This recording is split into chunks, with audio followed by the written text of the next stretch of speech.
રાજા જન્મની આગલી રાતે દશરથ રાજા સૂતેલા હતા. ત્યાં તેમને ચિત્રના પાછળ બોરે સુંદર સ્વપ્ન દેખાયું. તે સ્વપ્ન શું હતું તમને ખબર છે? તે સ્વપ્નમાં જુએ છે કે તેમને આંગણે મહાત્મા અને ઋષિઓ પધાર્યા છે અને પોતે સરયુ નદીમાં સ્નાન કરી ઘેર આવી ઠાકોરજીની પૂજા કરી ભગવાનની આરતી ઉતારતા ભગવાનના શ્રીઅંગને નિહાળે છે. ત્યારે ભગવાન તેમની સામે જોઈ મરક મરક હસે છે. પછી તેમના શ્રીઅંગમાંથી દિવ્ય તેજ પ્રકટ થાય છે અને કૌશલ્યાજીના શરીરમાં પ્રવેશ કરે છે. આટલું જુએ છે ને ત્યાં રાજાને જાગી જાય છે. જાગીને દશરથ રાજા સીધા વશિષ્ઠ ઋષિ પાસે જઈ અને સ્વપ્નની વાત કહે છે. મહર્ષિ આનંદથી સ્વપ્ન તો વૃતાંત સાંભળે છે અને કહે છે કે ઉત્તમ સ્વપ્ન ઉત્તમ ફળ. રાજા, તમે ભાગ્યશાળી છો. ભગવાન નારાયણ તમારે ત્યાં પુત્ર રૂપે અવતરવાના છીએ. તેમનું આ સૂચન છે. 24 કલાકમાં તમને આ પુત્ર સ્વરૂપનું ફળ દેખાશે. દશરથના આનંદનો પાર નથી. તેઓ પ્રભુની પોતાની પરની અત્યંત કૃપાનો અનુભવ કરે છે.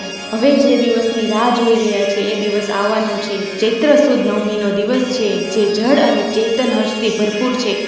યોગ વાર તિથિ વધુ અનુકૂળ છે. બપોરનો વખત છે. બહુ તાપ નથી કે બહુ ટાઢ નથી. મંદ શીતળ સુગંધી પવન વાય છે. અયોધ્યાના આકાશમાં બ્રહ્માંડે દેવોની ભીડ જામી છે. ગંધર્વો ગીત ગાય છે. દુંદુભી નાદ ગગડે છે.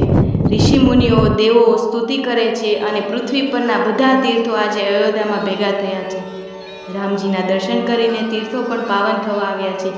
જેહી દિન રામ જન્મ શ્રુતિ ગવાહી તીરથ સફળ તહાં ચલી આવાહી. ભગવાન શંકર પણ કૈલાસધામ છોડીને અયોધ્યામાં આવ્યા છે. એમને પણ રુદ્રામણનું રૂપ ધર્યું છે ને માથે ટીપણું ખોસીને જોશી બન્યા છે. સદાશિવ જોશી એવું નામ ધારણ કર્યું છે અને અયોધ્યાની ગલીઓમાં રામ રામ જપતા જપતા ફરે છે.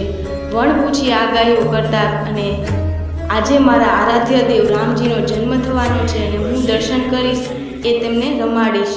પવિત્ર સમય આવી પહોંચ્યો છે. ચૈત્ર માસ શુક્લ પક્ષ નવમી તિથિ પૂર્ણ વસુ નક્ષત્ર અને મધ્ય મહાકાળ. ભગવાન નારાયણ ચક્ર શંખ ગદા પદ્મધારી ચતુર્ભુજ રૂપે કૌશલ્યાની સન્મુખ પ્રગટ થયા. સિયાવર રામચંદ્ર કી જય. રાજા જન્મ